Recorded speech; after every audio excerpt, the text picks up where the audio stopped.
show. I'm Coy Wire. This is CNN 10, where I tell you what, letting you decide what to think. Hope you had an awesome weekend. Happy belated Mother's Day to all the mamas out there.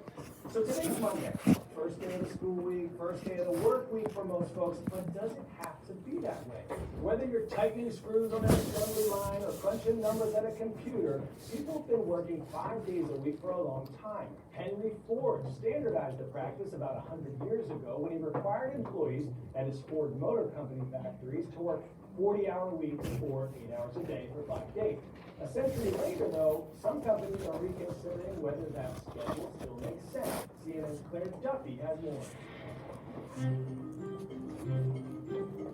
We went from desktops to laptops to mobiles. We were working, and there was no discussion around, wait, this has gotten out of control. Preventing employee burnout has become such an important priority that nearly 1/3 of large US companies are exploring shorter work weeks. One of them is Exos, a performance wellness company. CEO Sarah Rabo-Hagan saw the burnout and wanted to fix it. It was a huge issue going on across all of our clients, and so we were like, well, hey, we could be a company that can help to figure out how to solve this. Her answer was something she calls You Do You Fridays. So tell us about You Do You Fridays. What does that mean? So it means you do you. So you may choose to say, this Friday I'm exhausted, I need to go spend time out hiking. Other people may say, Friday's my day to just do quiet work and not be disturbed. But what we put in place was you cannot email, text, write to any of your colleagues, you can't set meetings, it is You Do You Friday. And what goes hand in hand with You Do You Friday is how we constructed the other days of the week. We structured this because we know actually from training high performance athletes that you put a lot of load on them and then you follow it with really intentional recovery to get more out of how the athlete's performing. So think about us in the workplace. Like if we're working 80-hour weeks, 70-hour weeks, which some people are, it's like how on earth is your body ever recovering? Of course you're going to get burned out. So the more we can help to introduce this concept that recovery isn't weak, it's actually part of preparing you for higher performance, I think the better for all of us. Rabo-Hagan partnered with the University of Pennsylvania's Wharton School to study how a 4-day work week impacted employee performance. We were trying to figure out, can we prove that with a 4-day work week that employees will perform at the same level or better and feel better? And the answer was yes. During 6 months of the study, Exos also reported that employee burnout dropped from 70% to 30%. It sounds like this works in part because Exos' culture is already structured in this way where you have employees who are probably already having a lot of freedom over their hours. Do you think this is something that can work anywhere? Yeah, it's funny, we get asked that question a lot, and I actually do. I think it requires leadership really being innovative in how they think about what work really is. Every industry can really think about, is there a way to stagger shifts? Are there ways, even if you can't do the 4-day work week, to really think about what we call a recovery-first culture? I'm gonna make my hand wet, and now I'm gonna slam it on this piece of paper. Ouch!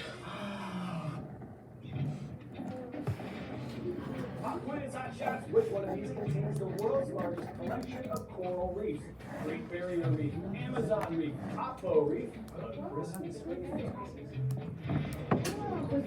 Okay, that last one's a bad dad joke. But if you said the Great Barrier Reef, you are totally correct. The remarkable site located on the northeast coast of Australia contains 2,500 individual reefs, 400 species of coral, and more than 900 islands. Next, we're taking a trip to one of those islands, Lady Elliot Island, located in the southernmost tip of the Great Barrier Reef. The island is lush with greenery again, regrowing after decades of topsoil mining. But now there's a new threat to this delicate ecosystem, mass coral bleaching. CNN's Ivan Watson has more. An hour off the coast of Brisbane, Australia, lies a tiny paradise island, only accessible by light aircraft. We're looking at the beautiful Lady Elliot Island, the first island on the southern edge of the Great Barrier Reef. But it didn't always look like this. It has been through an incredible transformation, led by one man. Landing here is tricky. We have to deal with short runway, with crosswind, tested and done. Quite lucky. Touchdown.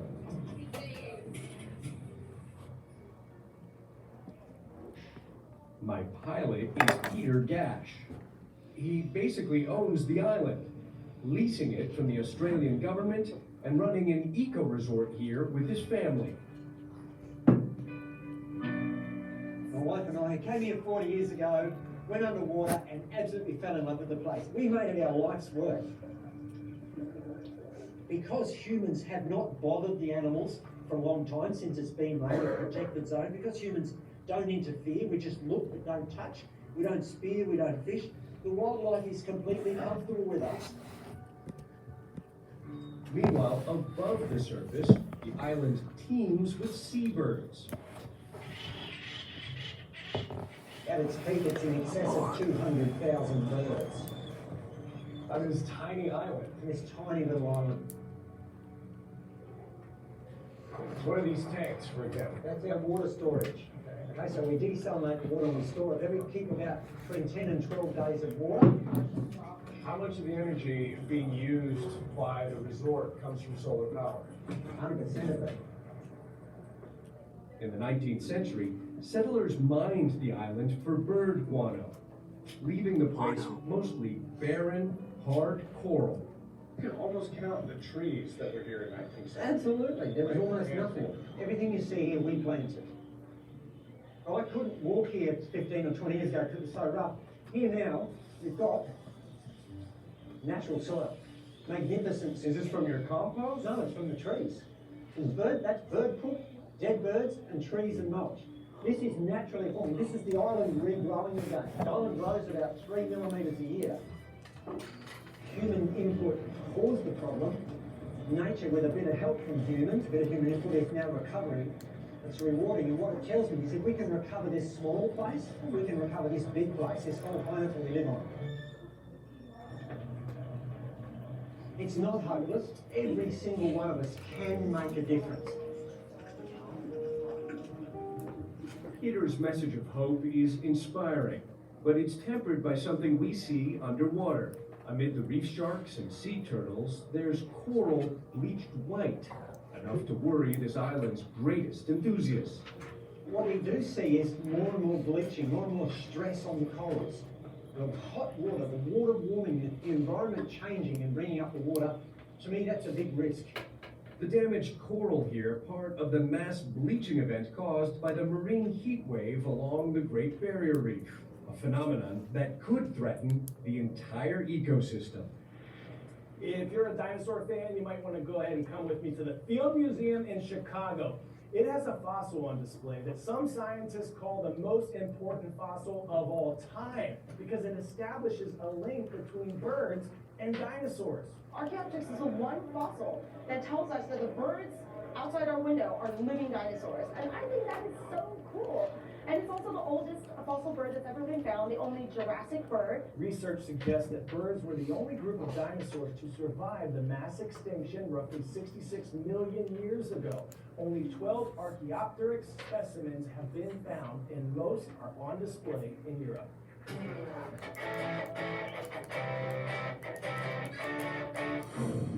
In honor of Mother's Day yesterday, our 10 out of 10 is a shout out to some new moms and babies. The Nashville Zoo is welcoming the birth of 4 Red River hog piglets. It's the first litter of that species ever born there. Red River hogs aren't endangered, but the population Room 104. in the wild. Jameson They Winchester, are native to the room rainforest of 104. Africa. The Nashville Zoo is also celebrating the birth of a male red-ruffed lemur named Helios. The species is native to Madagascar and is considered critically endangered due to habitat loss. All right, you animals, shout out time. Mrs. Kelly's class and all the marvelous Maroons at Perry High School in Perry, Oklahoma, thank you for being you. And this shout out goes to Mrs. Kilcup's class at Liberty Middle School in Spanaway, Washington. The Lightning, lighten up our day. Rise up, make it a great Monday. I'll see you right back here tomorrow. I'm Coy, and we are CNN 10. All right, Bella, turn the lights on, please. Okay, a question in connection to something you've learned. One thing that I really want to talk about today. I'm very curious about this.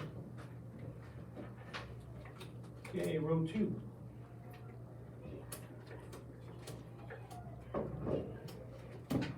C3. I learned that some companies are switching to a 4-day work week as opposed to a 5-day work week where they take the Fridays off. That's what I wanted to talk about.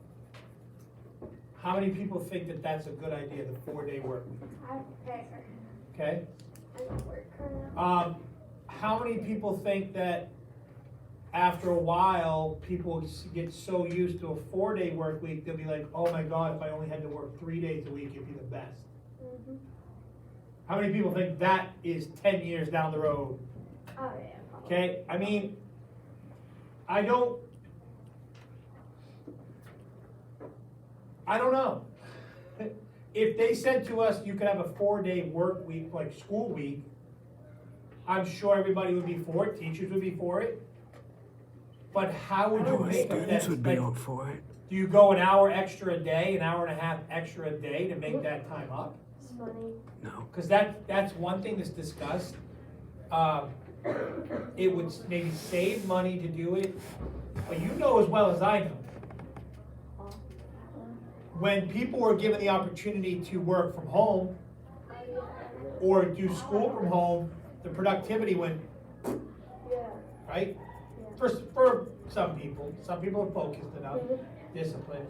I just don't know about them. Do they get paid for that Friday? If you don't work on that Friday, because she said do you. What does do you Fridays mean? Well, you do you. What? That's not an answer. Some people work and others don't. Like, Then you clock in if you work, and if you do, you get paid for it. okay, so that's what you think. If you do decide to work, you should get paid for it. Yeah. If you don't, but aren't those other people gonna go, well, I can't work, I need it for my stress relief. It's not fair that I don't get paid that day because I'm too stressed out. That sucks. I'm worried. I'm worried. Smells like skill issue to We me. keep wanting to do less, but keep the same. You know? Thank goodness. We're paying people at McDonald's $20 an hour. $20 an hour. Some people at McDonald's are getting $15 to $20 an hour. I tell you right, Brant gets over $15 an hour to be a cashier at Rennie's. Huh? $15 an hour. Be a cashier. Okay? I mean, blows my mind. Blows my mind. Does he make more than you? Makes more than me? Yeah. Not quite, but he makes. But I know I'm old. 25 years of teaching on Eagle. When I started, it was $4.25 an hour at St. Paul's Market. I'm still looking for who asked. I worked there, $4.25 an hour. I make more than Making sandwiches, sweeping floors, stocking coolers. That same person probably makes 10 or 12 bucks an hour now. I don't know. Jacob, do you like the idea of it? The idea of less school? Yes. Okay. But what about a shorter work week? Do you think we'll be as productive as a country? I don't know. I don't know either. I think they'll be better. I feel like over the time, 5-day work weeks become 4, and then 4-day, you know, I've heard everybody say, oh, I wish we had a 3-day weekend every weekend. Well, that doesn't make 3-day work weekends very special. Then you want a 4-day weekend, you know what I'm saying? I don't know! I don't like it. Yeah, We're gonna get passed by countries that are willing to work. like North Korea. They're forced to work. China. children are forced to work. Exactly. I don't think the Chinese people are working 4 days a week. Anyway, row 5. Row 7. C4. Here we go.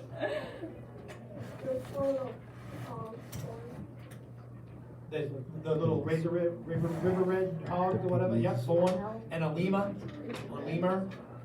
When I hear lemur, I think of Madagascar. King Julian. King Julian. Oh, King Julian. All right, last one. Row 6, seat 1. Oh, is that me or Anna? That's you. Okay. The Great Barrier Reef is like the biggest one. It is the biggest one, and that guy's rebuilding that island. Yeah. And the worry is though the water's heating up, so it's bleaching the coral. I don't know if you guys know, coral is actually a living thing, and it grows. Okay, so it's when they're bleaching, it's not good for them. All right. My computer's nasty. I just want to make sure I got these correct. Probably not. Okay. Josephine, you're working with Olivia? Yep. Sri Lanka.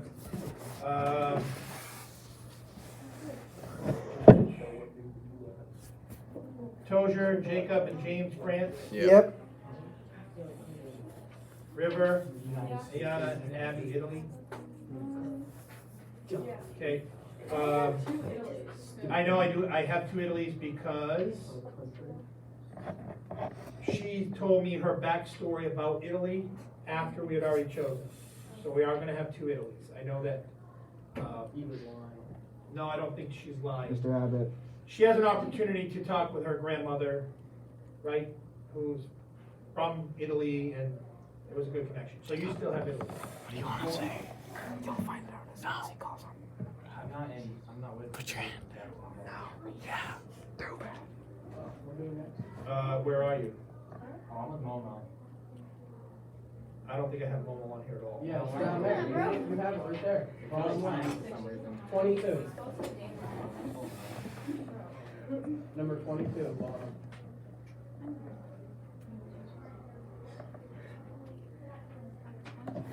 It's spelled, on the thing that I got, that's how they spelled it. How do you spell it?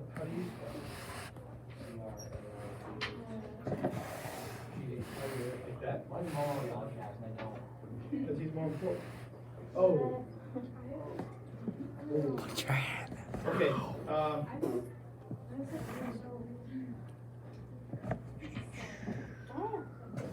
today, yes. The fun fact is, I'm actually part French, so it kind of works out. Oui.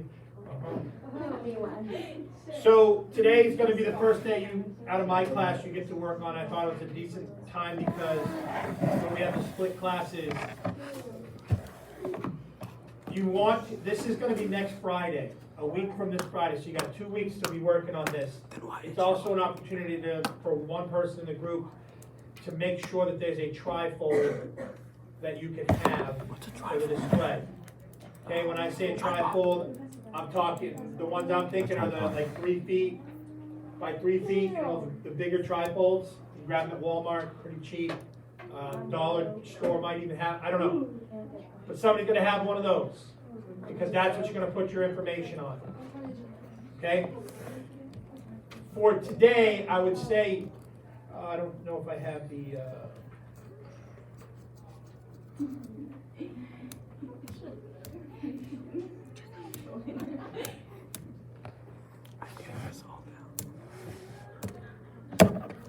checklist, I would say for today, I would think you'd be able to get about half of this probably completed today.